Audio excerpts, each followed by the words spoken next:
Hello my lovely nerds and welcome back for another video where we explore the feasibility, the incongruity of the evolution of centaurs.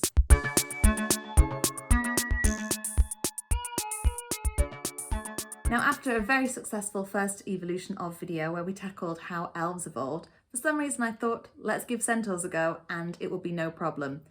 I underestimated the challenge of this one. Before I begin, I obviously need to explain what is going on with Hunky McHunkerson over here, who, let's face it, his abs are popping. It's weird. I'm sorry. It seems to be something to do with the light. He keeps getting recognized by the camera, so the camera keeps focusing on him. So you're going to see a lot of those very, very pronounced abs that he's got. This is actually a great representation of what most people know of as centaurs, which is the torso of a human and the body of a horse. But that isn't the only type of centaurs that are known from Greek mythology. There's also the centaurs who are the son of Kronos and Phileria, who had a son called Chiron, who actually had the full body of a man and then back ends of the horse. So Chiron is obviously quite different from what most of us know of as the centaurs, which these ones are actually the grandchildren of Zeus. Zeus tricked a guy into having sex with a cloud, and then a couple of generations, after some Magnesian mare mating in the between, this is what happened.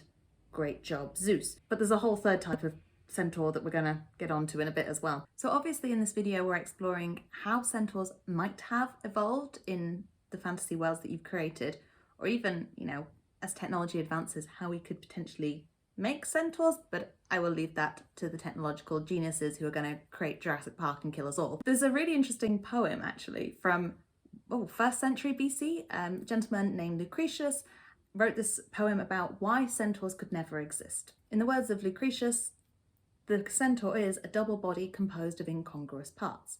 And that's probably the nicest thing that Lucretius said about the centaurs, because he basically went on in this poem that he wrote where he was trying to prove scientifically why the centaurs couldn't exist. And it's really interesting. He hit on a lot of really cool points, but equally there's a lot in that poem that I really disagree with. He talks about disability in some really horrendous ways, so But say that in your fantasy world centaurs are real, then how do they come about? Now, first of all, everyone get your heads out of that gutter. I know where you all are, and first off, horses have 31 pairs of chromosomes, while humans have 23, okay? Do the maths, it don't add up, okay? It's like, no. The mating, no, just no. We're moving on because we're not even gonna go there. We're just not, because I say so, and I make the videos. How else can we get to the point of creating a centaur? We're gonna talk about two possibilities, from a human to a centaur, or from a horse to a centaur. And actually, mechanistically, these are very different. So first off, human to centaur. How could this happen? I went through all sorts of really interesting ways that potentially you could do this. I was thinking parasitic twins with vestigial limbs. It could work, but it wouldn't genetically be something that you could pass on, because that's a fluke in development. It's not something that's pre-programmed in your genetics to happen. So if you were trying to create the centaurs as a species, you couldn't really pass on that mechanism of extra limb development. And on top of that, vestigial limbs, if you do have extra limbs, mostly those limbs don't really do anything. They just kind of hang there. So we'd have, centaurs that were actually kind of useless with their rear legs. I just don't see that happening. And on top of that, you've got to think, well, how would we then add hair as an extra mutation and make them more bulky to resemble horses' limbs? It doesn't feel a very feasible route of evolution. So an alternate that I thought of then that actually would be something that could be genetically passed on and therefore could be a species like the centaur is something to do with Hox gene mutations. We see this in Drosophila. I did my PhD working on Drosophila, and you saw all the time that you could disrupt the patterning of different parts of the body, and that would lead to basically limbs forming in parts of the body where there shouldn't be those limbs. But what about the other way around, going from a horse to a centaur? I actually like this a lot more than I like human to a centaur, and not just because I just don't see that being all that advantageous for humans to do. I think evolution is a very long process. And I think that going from a human to a centaur would probably mean too much of a backward step for humanity in terms of evolutionary fitness. I'm sorry if that's coming across as racist against centaurs. It is really not meant to be. Please, if any centaurs are offended by my comments, let me know. But this could potentially match up with a very slow process of evolution that works with a lot of advantages that would be conferred on the horse. So first of all, obviously, there is an extra set of limbs here than what the horse has. And obviously, when that happens, they wouldn't come out as arms at the start of the evolutionary process. Now, whether they are a disadvantage or not, they would interfere with the streamlinedness of the horse and therefore the horse's ability to maybe escape predators. So there's potential disadvantage there. But if the disadvantages weren't so extensive that they led to the horses with this extra set of limbs dying out instantaneously, then if there was a development of those hooves becoming over time more like hands, more able to pick things up, then there are so many evolutionary advantages there for the horse in having that.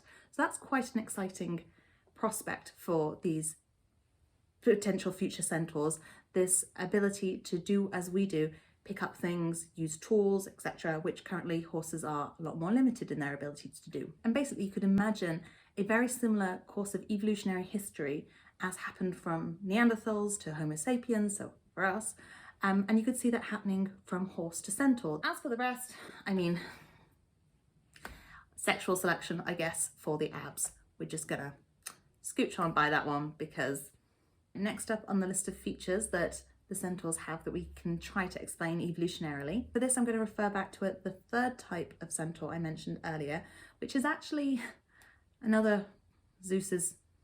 He got involved here. Basically, he wanted to get it on with Aphrodite. She didn't want that. And Zeus then went off and founded the Centaurs on Cyprus. Cool. Way to go, Zeus. And in the process, he created these centaurs that were different from these because they actually had horns, which is quite an interesting one. So how could we feasibly judge the evolution of these horns?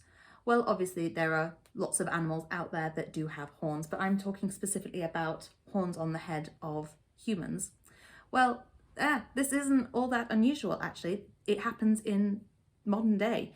So they're not made out of bone though, which is the key difference. They're actually made out of skin. Sometimes you have one, sometimes you have two, and size-wise it can be very small all the way up to, I think the largest was something like 25 centimeters that was ever recorded. Actually, some of them are cancerous. They're squamous cell carcinoma, others aren't cancerous, and a lot of them are caused by the human papillomavirus, which does cause cancer. So yes, horns are possible. So what about centaurs behaviourally? There are two main types of centaurs in mythology. You have the ones that Chiron represented, who are the more scholarly. You know, they're reading the future in the stars, they're studying the history. They were actually, mentors of Hercules. But then you have the other type of centaurs who are less, well, let's say they are lusting, loud, and very uncouth. They are quite aggressive personalities. And this type of centaur is a lot more common in the mythology.